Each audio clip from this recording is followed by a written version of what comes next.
ahora tenemos el honor de contar con Eleonora para abrir la ponencia marco. Para nosotras es una satisfacción inmensa por dos cosas. Primero, por la generosidad con la que aceptó nuestra invitación. Ella viene de Bruselas y no lo dudó en un instante. Yo la llamé, dejé el correo e inmediatamente me llamó ella al teléfono para aceptar la invitación de una forma súper amable y generosa. Así que, de verdad, yo creo que se merece un doble aplauso. De verdad,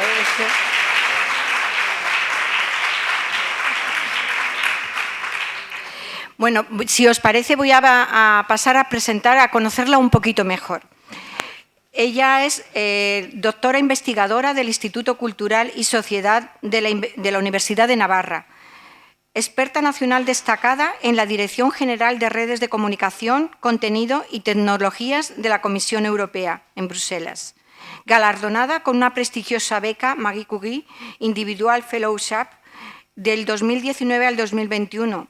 La doctora Expósito ha investigado la violencia cibernética contra las mujeres en la política como un desafío cada vez más profundo para la igualdad de género y la democracia. Yo creo que esto es fundamental, no separar la importancia de trabajar por la igualdad hacia una democracia más justa, más participativa y yo creo que más equitativa. Y realmente es hacia esa democracia en la que todo el mundo cree, pero que lamentablemente pues todavía nos queda mucho camino por recorrer. Como experta nacional destacada del Instituto Europeo para la Igualdad de Género 2021-23, ha sido investigadora en el equipo de violencia de género y de Project Manager de ciberviolencia contra mujeres y niñas en la Unión Europea 2027. Este proyecto tuvo como objetivo mapear conceptualmente, que ya ha salido en la mesa institucional esta necesidad, y definir estadísticamente la ciberviolencia de género en sus diferentes formas y mejorar la recopilación de datos estadísticos y la eficacia de las políticas de la Unión Europea contra ella.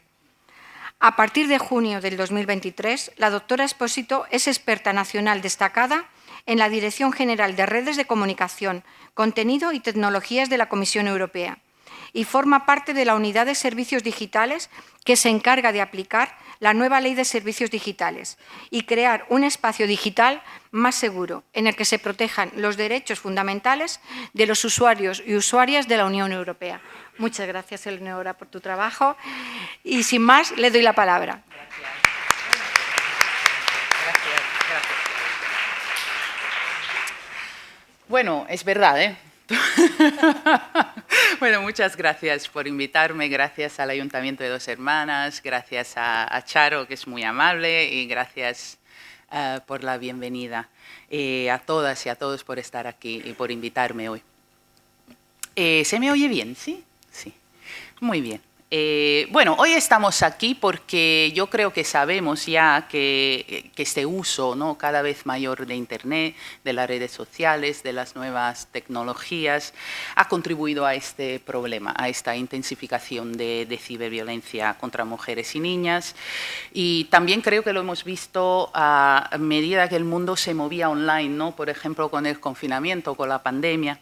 La violencia en la red se ha convertido en un problema europeo y yo diría global, con consecuencias sociales graves. Las 4 mujeres maravillosas que han abierto con esta mesa lo ya explicado. Quizás yo voy a repetir algunas de las cosas que han dicho.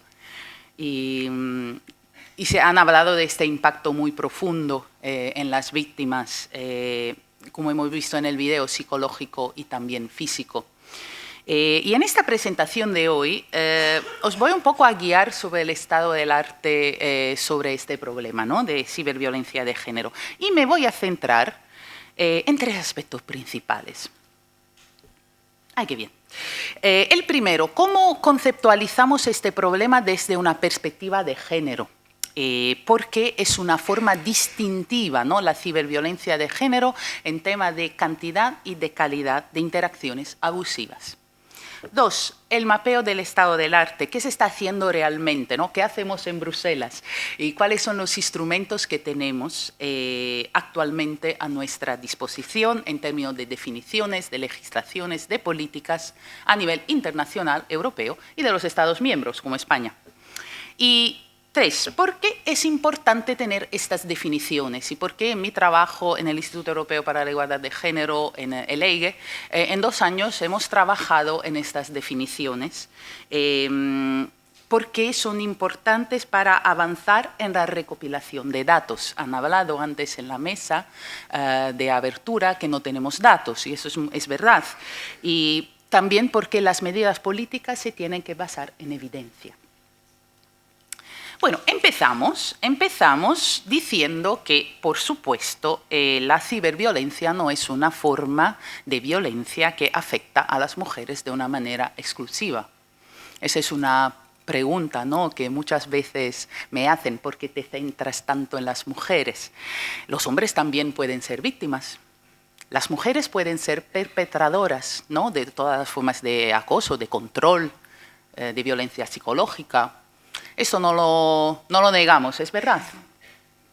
Sin embargo, cuando se trata de actos de odio y de discriminación online, lamentablemente las estadísticas, los datos que tenemos, como han dicho también antes, en la mesa de abertura, los datos que tenemos son muy escasos.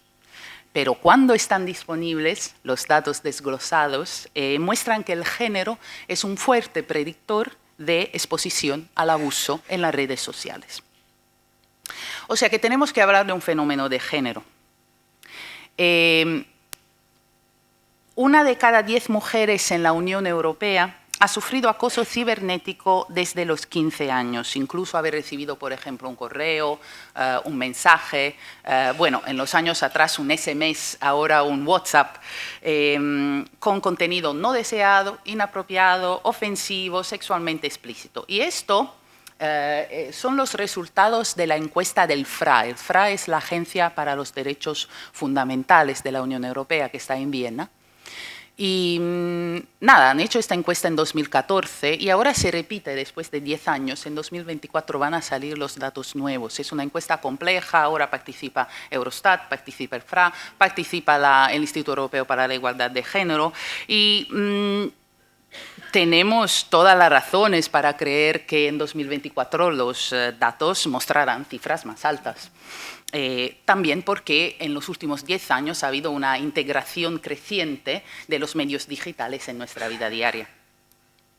También el Grevio. ¿Quién es el Grevio? El Grevio es el organismo independiente responsable de monitorear la implementación del Convenio de Estambul. Vamos a hablar también del Convenio de Estambul. Bueno, el Grevio ha publicado esta recomendación general en 2021 sobre la dimensión digital de la violencia contra las mujeres. Y en la recomendación, Grevio señala que los hombres y las mujeres pueden experimentar estos incidentes de violencia, de abuso interpersonal, y online, pero las mujeres tienen más probabilidades de experimentar formas más repetidas y más graves de abuso, con consecuencias físicas, emocionales, psicológicas sostenidas. Señalo también, eso en la encuesta del FRA de 2020, otra vez la Agencia Europea para los Derechos Fundamentales, que la ciberviolencia puede ser más fuerte, impactar más sobre las mujeres lesbianas, bisexuales, transexuales, transgénero, así como las mujeres discapacitadas, las mujeres que son de comunidades como minoritarias raciales o religiosas, y porque esta encuesta del FRA demuestra que el género y la edad son fuertes predictores de exposición al abuso, pero también la orientación sexual y la identidad de género. Después, hay muchas formas de ciberviolencia dirigida casi exclusivamente a las mujeres y en su mayoría están relacionadas con la sexualización, con la cosificación de las mujeres que tiene lugar en nuestras sociedades, o sea, esta representación sexualmente explícita, la difusión pública de contenido sexualmente explícito sin el consentimiento de la víctima, la recepción de contenido sexualmente explícito, de invitaciones para ver vídeos, fotografía o mensajes indecentes. Son todas formas que se dirigen a las mujeres, vamos, de una forma desproporcionada, sino casi exclusiva. Y además yo creo, y esto es algo de que no se habla mucho, pero yo creo que es un problema muy grande, que la ciberviolencia desempeña un papel importante en la ampliación de un problema que ya tenemos, o sea, la brecha digital de género.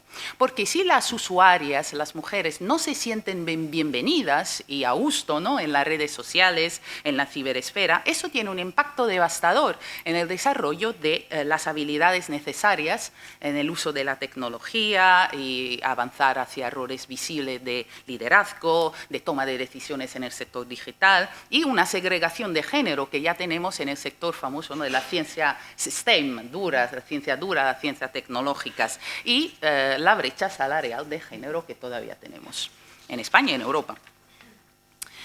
Y de esto un poco han hablado antes en la mesa, que claro, ciberviolencia es un tema de gran actualidad, pero yo creo que todavía no sabemos mucho, no lo sabemos todo, y tenemos todavía que abordar esta forma de violencia desde una perspectiva basada en la investigación y en la evidencia. Porque yo creo que hay muchos mitos, muchos conceptos erróneos sobre la ciberviolencia que circulan en el Internet, en la opinión pública, en los medios, y yo creo que todavía no sabemos muy bien qué es, cómo lo tenemos que conceptualizar, cómo la tenemos que abordar y, sobre todo, y muy importante, cómo la tenemos que enmarcar en relaciones a todo lo que ya sabemos sobre violencia de género, a todo el trabajo que está ya hecho. Y para empezar, sabemos que estas plataformas juegan un papel importante. Que todo el mundo tiene una cuenta en las principales redes sociales, la usamos en nuestra vida diaria, sabemos, y eso también ya se ha mencionado, que lo digital y lo físico están cada vez más entrelazados y también se tiene que abandonar un poco esta idea de esta separación entre el online, el offline, el digital y el físico. La verdad es que estamos casi siempre online. Y todavía sigue siendo muy difícil distinguir las formas y las consecuencias de acciones que se empiezan en entornos digitales y después siguen en nuestra vida y en nuestras sociedades. Yo creo que eso, el video que hemos visto, lo ha explicado muy, muy bien. Un poco de teoría, solo poco. A finales de los años 80 había esta señora que se llama Liz Kelly, que era una académica feminista que publicó este libro. Y en ese libro había un concepto que se llama continuo de violencia. O sea, ella hablaba que en el daño sexual de la mujer víctima de violencia, no se podía contener dentro de los parámetros legales que definen los delitos sexuales. O sea, que las mujeres a menudo, casi siempre, experimentan más formas de violencia al mismo tiempo, ¿no? Cuando eres víctima de violencia de género, eres víctima de violencia de pareja, de violencia doméstica, sexual, psicológica, económica, al punto que es muy difícil distinguir la una de la otra. Y también la investigación de esta mujer ha demostrado que las mujeres muchas veces experimentan actos de violencia dentro de lo que, en teoría, se podrían considerar relaciones consensuadas, a menudo durante largos periodos de tiempo. Y que también tenemos el problema de definir estos actos denunciados, no denunciados, condenados. Y claro, en 1988, cuando se publicó este libro, era inimaginable que se pudiera encontrar nuevas formas de violencia en un nuevo continuo, ¿no? El continuo entre online y offline, aunque a mí no me gusta mucho hablar de online y offline, porque como he dicho, nunca estamos offline. A veces la violencia empieza en el mundo físico y continúa gracias a las tecnologías digitales en el mundo online o viceversa, a veces en paralelo. Y ha resultado muy difícil identificar todo esto, porque uno de los principales desafíos, yo creo, cuando hablamos de violencia de género y de ciberviolencia, es que seguimos pensando que la violencia conduce a daño físico. Que tradicionalmente se considera la forma más visible, más indiscutible de violencia. Y en ese sentido yo creo que este concepto de continuum de violencia nos ayuda muchísimo en nuestro trabajo, porque nos permite incluir y mapear diferentes formas de violencia, más allá de la física, como el abuso verbal, el abuso psicológico, y también identificar una raíz común de género entre ellas. A lo largo de los últimos años en que he trabajado sobre este tema, he percibido que a menudo se califica ciberviolencia como un problema menor, como un problema que también gira en torno a relatos que están construidos con bastantes inexactitudes. Y como parte de mi trabajo, yo he intentado clasificar y explicar 3 de estas mentiras y también un poco ofrecer un marco alternativo. La primera mentira es todo culpa de Internet. O sea que es verdad que las redes sociales tienen un impacto que a veces es muy negativo en la comunicación humana. Y por lo tanto muchas veces se considera la ciberviolencia como un fenómeno de Internet y no un problema social. Todo eso es verdad, ¿no? Si habéis estudiado un poco ciencia de la comunicación, sabéis que cuando comunicamos en la red tenemos esta sensación de anonimato que muchas veces acaba en la desinhibición. La falta de un contexto cara a cara, la dificultad que tenemos para reconocer un poco la humanidad de los demás, de alguna forma influye en el aumento de las actitudes agresivas online.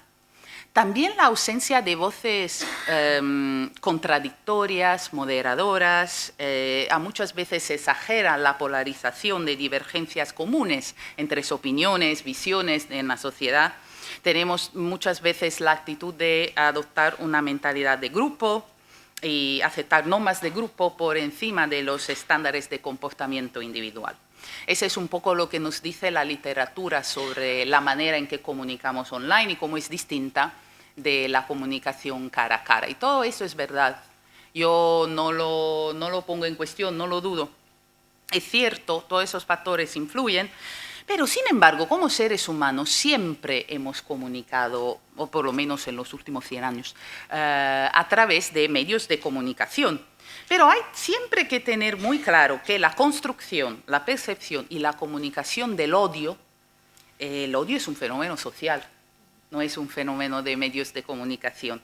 Así que yo siempre huyo del determinismo digital y no resalto exclusivamente el papel desempeñado por las redes sociales y reconozco siempre la importancia de las estructuras socioculturales, sociopolíticas, socioeconómicas, las jerarquías de poder en el mundo habitado por los usuarios de las redes sociales, que somos nosotros, y que esas redes sociales que tanto culpamos. Segundo, estaba de broma. ¿Cuántas veces lo hemos escuchado esto, no? La gamificación, la ludificación de la violencia en línea, como si fuera un juego de odio, una maldad recreativa, que es lúdico, que no es dañino. Yo creo que atribuir este carácter muy juvenil, goliardo, inofensivo a estos fenómenos, yo creo que ha contribuido a evitar que se enmarquen en una narrativa de agresión criminal con una relevancia social, material, ética, y que ha jugado un papel en su normalización. Tercero, me quieren callar, ¿no? Ese espíritu libertario de libertad de expresión a toda costa, que desafortunadamente resulta en una narrativa exculpatoria que justifica la ciberviolencia. La libertad de expresión es un derecho fundamental que está en la Carta de los Derechos Fundamentales de la Unión Europea, por supuesto, pero este miedo a la censura no ha ayudado mucho a criminalizar la ciberviolencia. A veces esta hostilidad también se ha como celebrado como un acto antihegemónico, libertador, una resistencia a las normas de comunicación, una resistencia a lo políticamente correcto. Y yo creo que esto también es muy, muy peligroso. Y contra todo esto, claro, yo siento que la única verdad es que tenemos que enmarcar esto como una forma de violencia de género y que por eso se tiene que conceptualizar, tratar, abordar de esta manera y también con mucha urgencia. Pero esto no es fácil, o sea, que tenemos muchos retos y es un tema urgente, es un tema que está proliferando, es un tema muy complejo y plantea algunos desafíos que requieren también tiempo y esfuerzo para superarlo. Son muchísimas las formas, algunas son extensiones en línea casi, ¿no?, de las formas de violencia en el mundo físico, ¿no? Tenemos el acoso y el acoso cibernético, pero también sabemos que el elemento cibernético amplifica la escala de violencia y puede provocar impacto y daños diferentes y únicos. Son muchísimas las plataformas, las herramientas y también si hablamos de violencia facilitada por la tecnología, tenemos también, por ejemplo, software de monitoreo, software espía, GPS, Bluetooth y muchísimos. Eso es muy interesante, los perpetradores, porque claro, lo que normalmente consideramos en el contexto de violencia de género son la pareja, la expareja, el pariente, el conocido, pero ahora también podemos tener perpetradores que son anónimos o que son desconocidos en la red. Y eso es un desafío enorme. Y también es un entorno en continua evolución, así que claro, la tecnología avanza y cómo avanza la tecnología, avanza la violencia. Por ejemplo, los episodios de violaciones y de abuso en el metaverso. En el momento en que ha empezado a testarse el metaverso, las beta tester mujeres han estado acosadas virtualmente en el metaverso. O, por ejemplo, el deepfake, la inteligencia artificial para la creación de contenido sexualizado o dañino. Toman tu foto de LinkedIn y de repente se convierte, gracias a la inteligencia artificial, en una foto de ti desnuda. Y también, claro, un fenómeno global, transfronterizo, transcultural. Las plataformas de redes sociales también permiten esa forma de creación de comunicación y de comunidades online. Por ejemplo, la famosa comunidad Incel, ¿no?, que es una comunidad misógina de hostilidad contra las mujeres, asociada también a la extrema derecha xenófoba, que desafortunadamente está proliferando en Europa. En esta segunda parte de mi presentación, que son solo 3, así que vamos bien de tiempo, me gustaría ilustrar un poco este statu quo, ¿no?, los instrumentos que tenemos a nivel internacional, a nivel europeo, a nivel de Estado miembro, porque desafortunadamente ese es un poco el resultado también del estudio del Instituto Europeo de la Igualdad de Género, ¿no?, que para producir estas definiciones hemos mapeado un poco lo que tenemos y nos hemos dado cuenta que desafortunadamente hay mucha deficiencia en el marco legal y político, en los procesos de recopilación de datos. Así que a ver un poco. ¡Cuánto texto! Es que esto tenía que ir poco a poco, pero como es un Mac, no habla muy bien con el PowerPoint de Windows. Pero bueno, no os asustáis. Ahora, las definiciones. Os he hablado del grevio. El grevio es este convenio independiente que hace el seguimiento de la implementación del Convenio de Estambul. El Convenio de Estambul es ese convenio del Consejo de Europa para prevenir y combatir la violencia contra las mujeres y la violencia doméstica. Y el grevio, claro, el Convenio de Estambul ya tiene como más de 10 años y se han dado cuenta de que no es que no lo incluía, pero claro, no incluía muchísimo la dimensión digital de la violencia contra las mujeres. Y claro, en esta recomendación señalan que no existe una tipología o una definición universal de comportamiento, de acciones, que se considere que agrupe un poco todas las formas de violencia contra la mujer perpetrada en línea o a través de la tecnología. O sea que nos hemos dado cuenta que a nivel internacional no hay.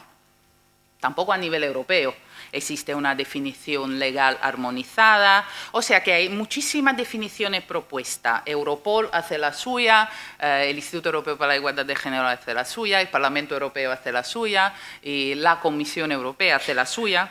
Y las definiciones varían también a nivel de los Estados miembros. ¿Cuál es el problema? Que muchas veces el mismo problema, el mismo delito, se le llama en Estados miembros distintos con nombres distintos, o al revés, que tenemos problemas distintos, con comportamientos criminales distintos, y se le llamamos con el mismo nombre y no les podemos distinguir. También otro problema, hay que tener en cuenta que ciberviolencia de género en realidad es un término como paraguas, ¿no? Pero en realidad hay distintas formas, el acoso, el acecho, el abuso basado en la imagen, y no todos los Estados miembros tienen definiciones para todos estos crímenes. Y también las definiciones muchas veces son neutrales en cuanto al género, o sea que, como he dicho en abertura, se piensa que esta es una forma de violencia que puede afectar potencialmente a víctimas de cualquier género, así que tenemos definiciones neutrales. Las legislaciones a nivel internacional. Tenemos estos 3 convenios del Consejo de Europa que pueden aplicar, por supuesto, el Convenio de Estambul sobre la violencia contra la mujer y la violencia doméstica, el Convenio de Budapest sobre la ciberdelincuencia, que nos ayuda un poco porque nos hace fijar en la cooperación internacional también y un poco en la naturaleza transfrontaliza de este problema, y el Convenio de Lanzarote para la protección de los niños contra la explotación y el abuso sexual. Pero en realidad no existe un instrumento legal que aborde ciberviolencia de género a nivel, por ejemplo, de la UE. Tenemos varias directivas que se pueden aplicar directa o indirectamente. Y son varias, por ejemplo, derechos de las víctimas, abuso sexual de niños, igualdad de oportunidades, la lucha contra la trata de seres humanos, que también es un problema muy de género y muy digital. En 2022, como ha dicho Charo, entró en vigor esta Ley de Servicios Digitales, ¿no?, que actualiza un poco la Directiva de Comercio Electrónico del 2000 y habla más del contenido ilegal y nocivo, de publicidad transparente, de desinformación. Y también se habla de garantizar un espacio más seguro. Y es un nuevo sistema, es la ley que yo donde estoy trabajando ahora en Bruselas. O sea que estamos intentando obligar a las plataformas a reconocer los riesgos que representan para la sociedad y también a desarrollar medidas de mitigación que sean proporcionadas. Y estos riesgos están como enlistados en el texto de la ley, que se puede leer en Internet, que está también traducida al español. Y algunos de estos riesgos son los riesgos en relación a violencia de género, que existe en el texto, está reportado, la protección de la salud pública, la protección de los menores y todas las consecuencias graves para el bienestar físico y mental de la persona. También el 8 de marzo de 2022 se publicó una nueva propuesta de una nueva directiva europea, la primera, para combatir la violencia contra las mujeres y la violencia doméstica. Esta todavía no está aprobada, se está discutiendo y se está discutiendo muchísimo en Bruselas. O sea, nos estamos peleando porque muchos Estados miembros resisten a esta armonización, sobre todo sobre el tema de la violación, que se considera un crimen nacional, o sea que se tiene que legislar a nivel nacional y no a nivel europeo. Pero en esta misma directiva se incluyen 4 formas de ciberviolencia: el acoso, el acecho, el intercambio no consentido de imágenes íntimas y la incitación al odio o a la violencia por cuestiones de género.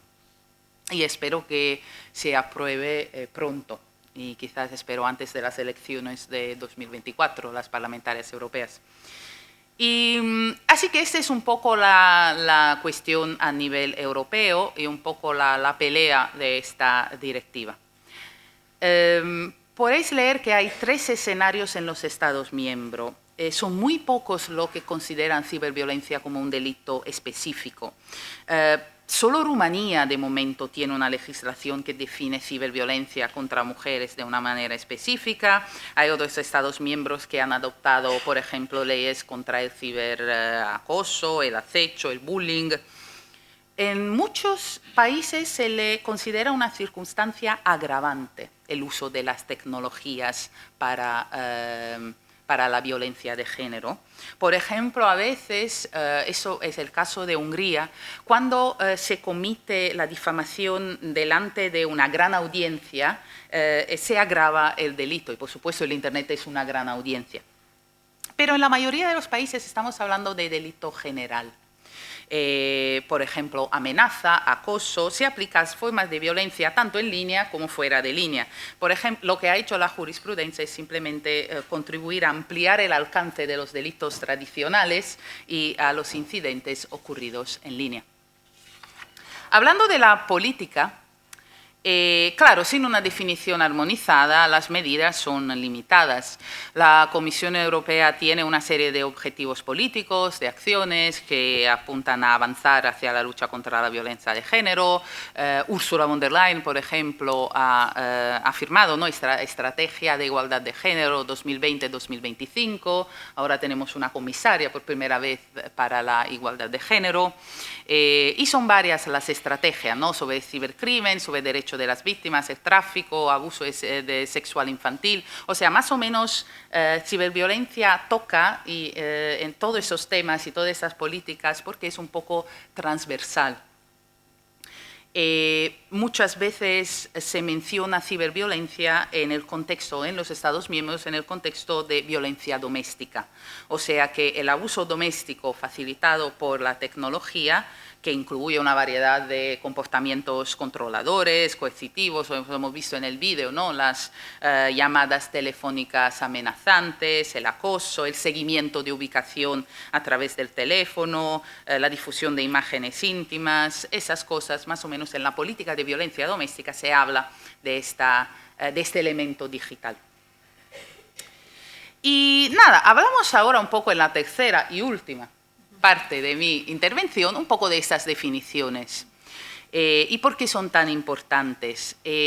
Bueno, en los últimos años, en el Instituto Europeo para la Igualdad de Género, hemos estado trabajando en esta nueva dimensión digital de violencia de género, enfocándonos en dos objetivos principales. El primero, el de aumentar el conocimiento de los Estados miembros sobre este problema y sobre la eficacia de las políticas que tenemos. El segundo, incrementar la capacidad para definir este problema, porque si no lo definimos no vamos a ningún lado.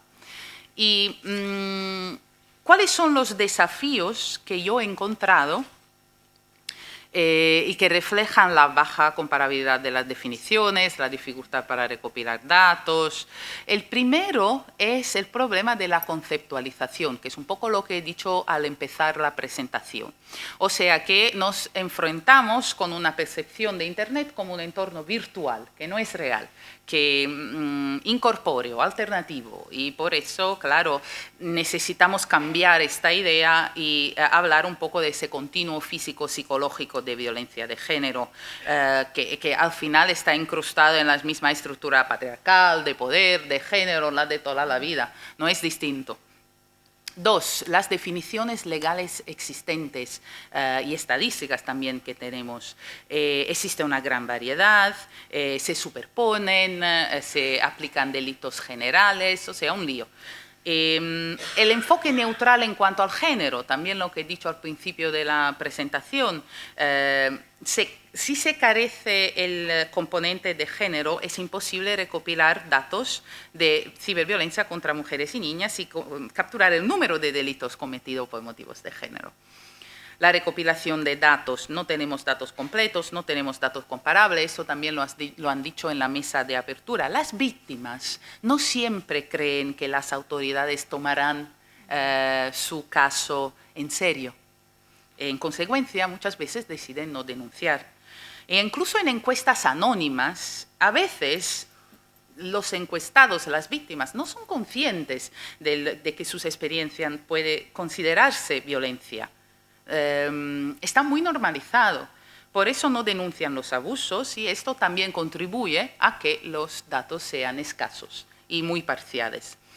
Además, si los medios tecnológicos no se incluyen siempre en las definiciones legales y las definiciones estadísticas, nunca sabremos cuántos de estas formas de violencia de género son en realidad ciberviolencia.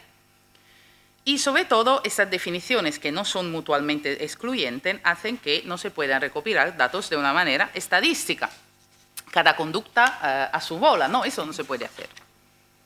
Y además, claro, la desagregación de datos, el desglose, si no están desglosados los datos por sexo y por edad de la víctima y del agresor y no se escribe la relación entre víctima y agresor, en el contexto, por ejemplo, de encuestas o en el contexto de las denuncias, no vamos a tener esos datos. En varios Estados miembros no se registra la edad de la víctima, no sabemos si estas víctimas son menores, y eso impide recopilar datos muy significativos, porque a edades distintas corresponden delitos distintos. Las mujeres más jóvenes pueden ser muchas veces víctimas de acoso, de abuso sexual basado en la imagen. Las mujeres más mayores pueden ser víctimas, por ejemplo, de robo de identidad. Son vulnerables de una manera distinta. Así que en el contexto del estudio que he liderado en el EIGE, nos hemos centrado en unas formas seleccionadas de ciberviolencia, que son estas. Y estas definiciones las hemos desarrollado a través del análisis de los componentes claves en las definiciones a nivel internacional, de europea, de Estados miembros, y el objetivo es solucionar todos los problemas que acabo de mencionar. Nos enfrentamos, por supuesto, también en un problema lingüístico. ¿Cómo vamos a traducir esas formas de violencia al castellano y a los otros 23, porque son 24 en total, idiomas oficiales de la Unión Europea, de una manera en que todo el trabajo que se ha hecho no se pierda y que se puedan entender y que se puedan distinguir? Eso es muy difícil. Ahora os voy a hablar un poco del hecho de que estas formas, después vamos a hablar de esas formas en el específico y también os voy a proponer mi traducción. Y me vais a decir un poco qué os parece, que están bien. Pero es verdad que son todas distintas y hemos identificado los componentes distintos, pero también hemos podido identificar componentes en común. O sea, sabemos que todas estas formas de ciberviolencia, y que ciberviolencia contra mujeres y niñas incluye una gran variedad de formas de violencia, pero que hemos identificado 4 componentes en común, que siempre aplican cuando hablamos de esa forma de violencia. Que está perpetrada o facilitada por medio de tecnología de la información y de la comunicación. Que hay un motivo de género o un motivo interseccional, porque el género se combina con otros factores como raza, edad, discapacidad, sexualidad, profesión, creencias personales, muchísimos. Que la violencia puede comenzar online y continuar en el mundo físico o viceversa. Y que puede ser perpetrada, como ya os he mencionado, por una persona conocida o desconocida por la víctima, una o más personas, claro. Ahora os voy a hablar un poco de las formas de violencia que hemos identificado de una manera un poco más específica. No tengo mucho tiempo para entrar en los detalles, si no esto se convierte en un secuestro de persona, pero os voy a intentar también dar esta traducción. El cyberstalking, a ver un poco lo que hemos podido entender. Para hablar de stalking, que yo lo traduzco como ciberacoso, hay que hablar de esos actos repetidos, intencionales y repetidos, porque a veces si se miran individualmente pueden quizás parecer actos inocuos, pero esta naturaleza repetitiva, sistemática, dirigida a una persona específica, que la marca como una forma de violencia, ¿no? Como que acosar, intimidar, perseguir con un propósito o efecto, porque establecer el propósito desde el punto de vista legal es muy difícil, malicioso, obsesivo, y hace que la víctima se sienta amenazada, angustiada, insegura y que llegue a temer por su vida. En muchos casos, este cyberstalking es una forma de violencia muy importante en la violencia de pareja, que sigue un poco, o expareja, ¿no? Que sigue un poco los mismos patrones que encontramos en el mundo físico. Como os he dicho, las estadísticas demuestran que alrededor del 80% de las víctimas del acoso en Europa son mujeres y el 86% de los perpetradores son hombres.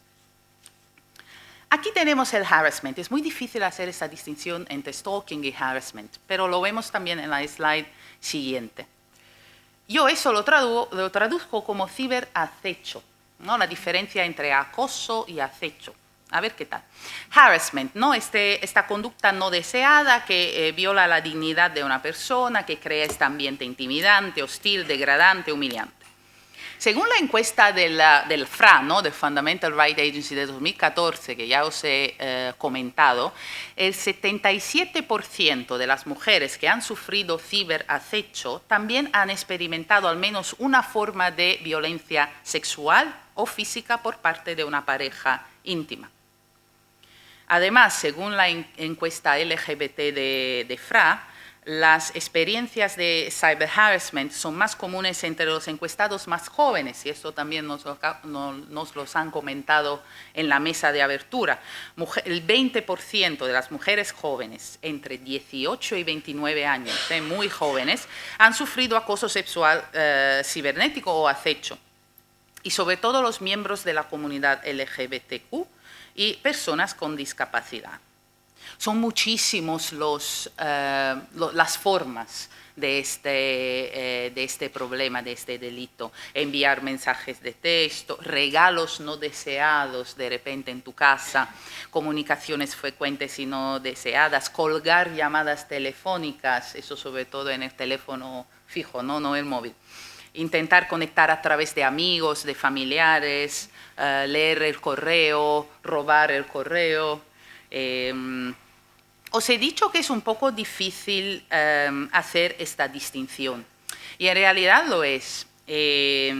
Las mismas disposiciones jurídicas aplican a stalking y harassment en 12 estados de la Unión Europea.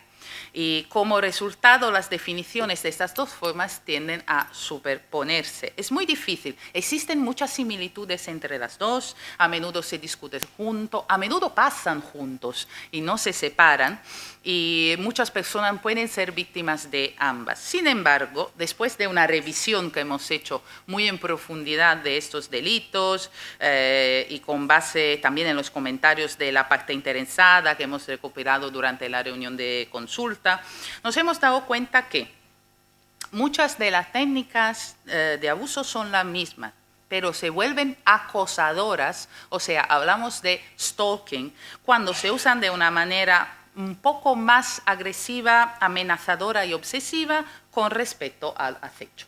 Esa es la diferencia que hemos podido averiguar. Hablando del bullying, el bullying puede darse entre adultos, pero nosotros lo hemos definido como una forma de violencia que aplica a menores.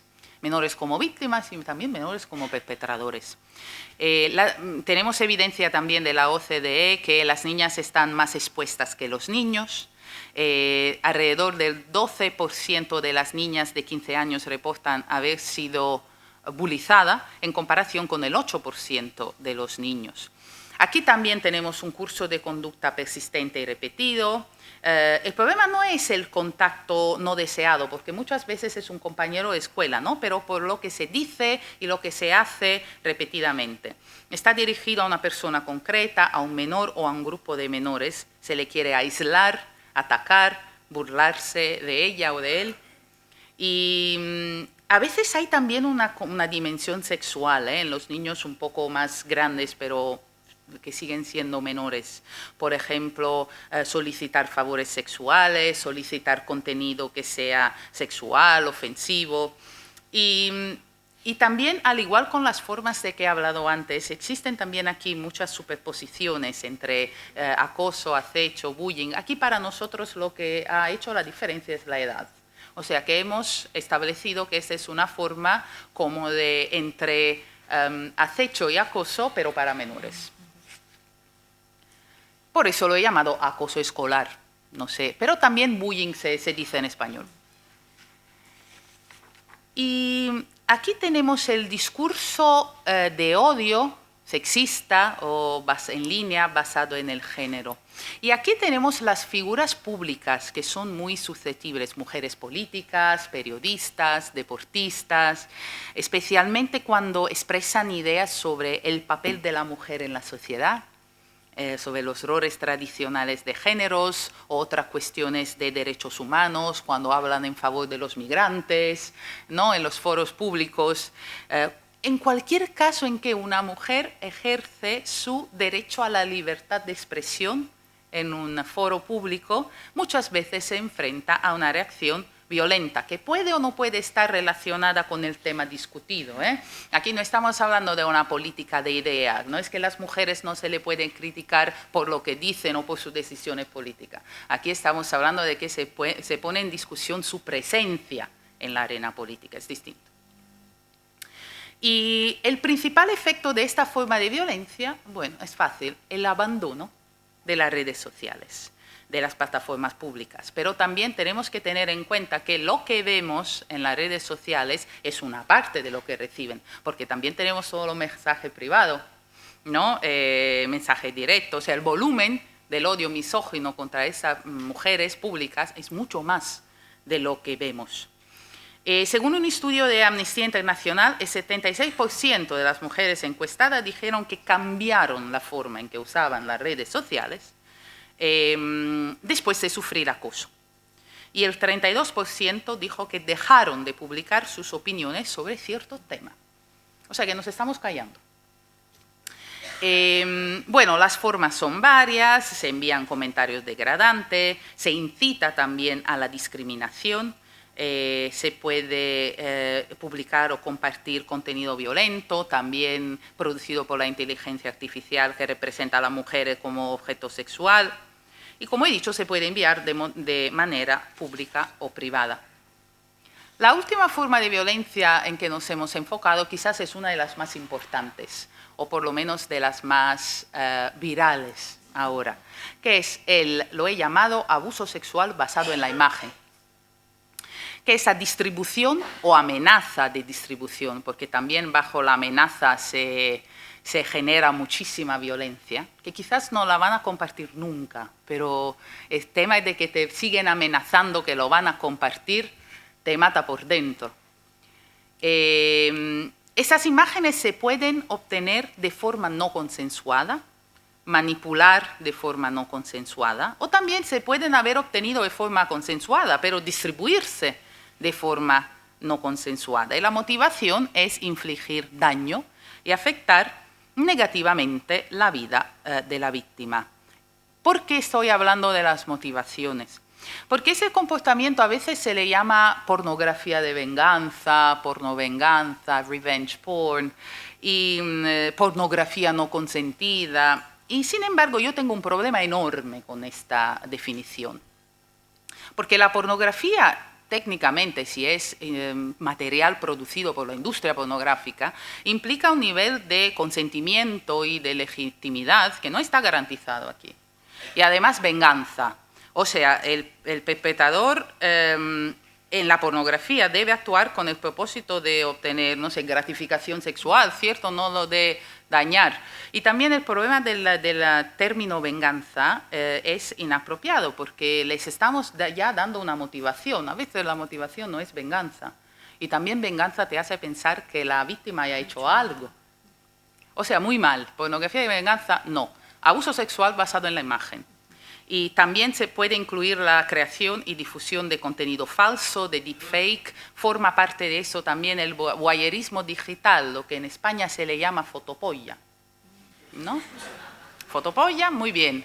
Mira cómo sería la gente. Porque es divertido, es goleardo, jaja, fotopolla, mal. Abuso sexual basado en la imagen. También enviar una fotopolla es una forma de abuso sexual basada en la imagen. Para saber más, hay un informe, una publicación y también una ficha informativa que está disponible en abierto en la página web del EIGE, del Instituto Europeo para la Igualdad de Género. Vamos a concluir, o por lo menos quizás vamos a empezar, porque yo creo que ese es un poco un punto de partida en el que hemos identificado áreas clave para mejorar. Y son estas. La primera, ¿no? Los que yo quiero se quede de esta presentación tan larga en que he dicho muchas cosas. La primera es un fenómeno de género y es un fenómeno interseccional. Un continuo de violencia de género arraigada en la desigualdad social que todavía existe hoy entre mujeres y hombres. Las mujeres y las niñas tienen más probabilidades de verse afectadas y los patrones de riesgo y de vulnerabilidad son interseccionales, ¿no? Impactan tu edad, tu etnia, tu religión, tu orientación sexual. Los instrumentos que tenemos son generales y no son armonizados. Muchísimas iniciativas, directamente o indirectamente aplicables al fenómeno, necesitamos instrumentos más específicos. A nivel nacional, los Estados miembros reconocen, también España, alguna forma de violencia, pero las herramientas que tenemos son muy generales. La recopilación de datos, limitada y no sistemática. Ningún Estado miembro de la Unión Europea tiene un mecanismo de seguimiento.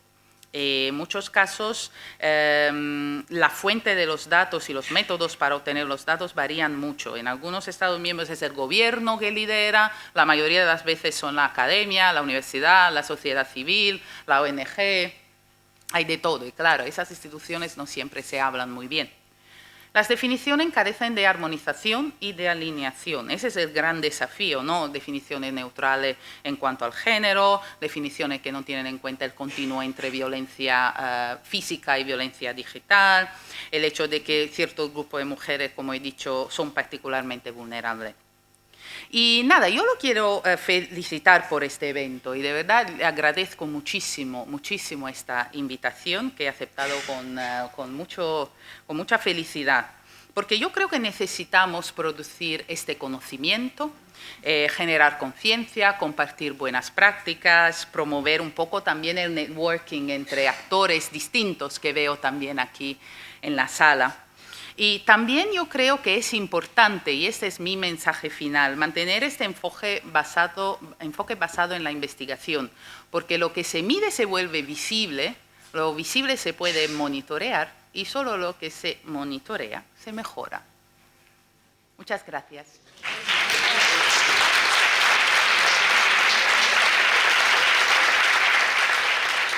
Bueno, Eleonora, muchísimas gracias por tu exposición, por tu magnífica exposición. Sé que es amplia, que ha puesto sobre la mesa muchos conceptos, sobre todo ella ha resumido muy bien, pero yo quería resaltar el hecho de que ha traído a dos hermanas cuál es la situación de la ciberviolencia, cómo se está investigando y trabajando desde la IGE, desde Europa, porque realmente es un problema que nos afecta a nivel global y que tenemos que unificar, porque es la única forma de trabajar hacia la prevención. Yo creo que nos tenemos que felicitar como organización, Reyes, porque vamos en tiempo, como se suele decir, que en una jornada siempre es muy difícil. Felicitar a las participantes y a los participantes de que estáis en el foro.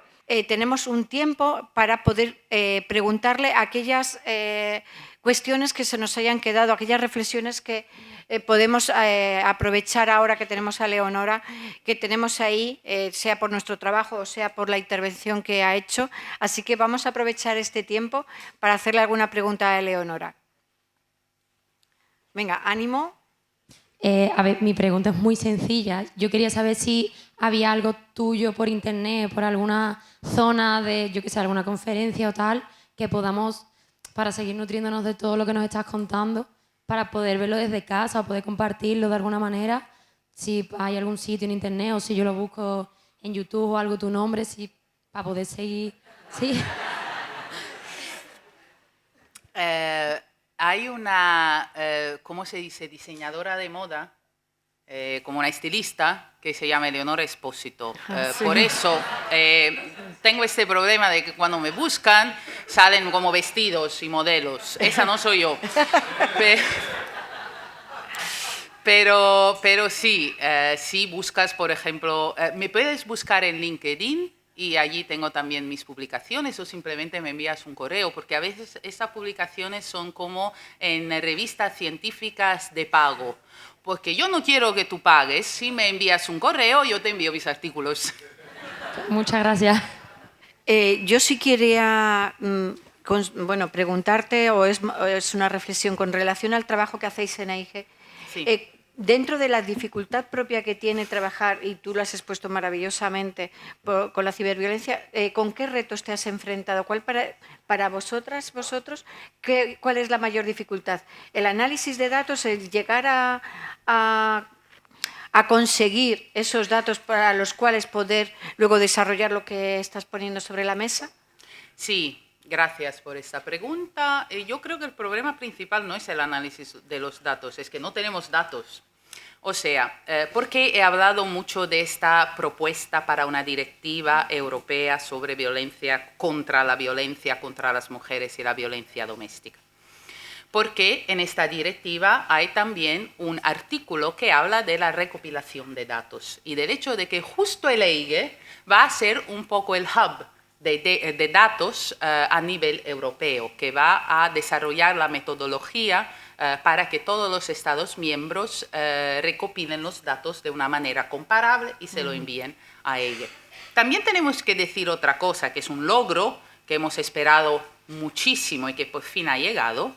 Bueno, España no tenía este problema porque España está por encima de la media europea en el índice de igualdad de género que desarrolla el EIGE cada año. Este año España otra vez está por encima de la media, pero en muchos otros países era un problema la falta de acceso y de ratificación al Convenio de Estambul. Y ahora, este año, Unión Europea ha finalmente firmado, ratificado el Convenio de Estambul. Y en el Convenio de Estambul también hay un elemento muy importante y un enfoque sobre la recopilación de datos y las obligaciones que tienen los estados que han entrado en el convenio para desarrollar una colección de datos de una manera comparable. Todavía esos datos no lo tenemos, pero todo me hace pensar que en los años que vienen esto va a cambiar. Porque nosotros no esperamos nada más que poner las manos y ver, porque también es un poco una esclavitud. Nosotros somos esclavos de los datos, ¿no? Porque cuando se habla de desarrollar políticas siempre sobre este tema, siempre te dicen, pero no tenemos evidencia, pero no tenemos bastante datos. Y a veces yo tengo la sensación que es una manera de, no sé, de ralentar, de bloquear, de no dar importancia, como si estos datos nunca bastasen, ¿no? Y en realidad en mi opinión personal, es que ya tenemos bastante datos para decir que ese es un problema enorme, pero si los policy makers quieren más datos, se los vamos a dar y a ver qué tal en los años que vienen. Bueno, así que cuando tengáis ya más datos, te volvemos a invitar. Pues aquí. muy bien.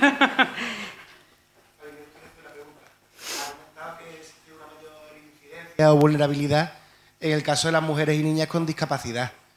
Entonces, bueno, si podía desarrollar usted, no sé si se refería en algún fenómeno en particular o en alguno de los tipos delictivos o a nivel, claro, es que estadístico.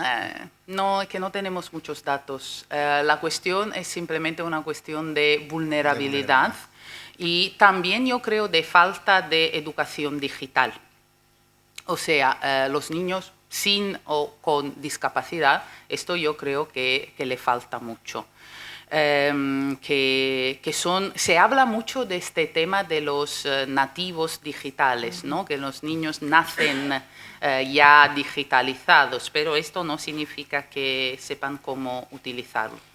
El hecho de que yo no te puedo decir más sobre este tema, yo creo que también es dice mucho, ¿no? Sobre la invisibilidad de las personas con discapacidad y sobre todo de que muchas veces, sobre todo cuando se habla de discapacidad física, el Internet es la ventana sobre el mundo, que lo usan muchísimo y que, claro, con mayor uso se genera una situación de mayor exposición y vulnerabilidad.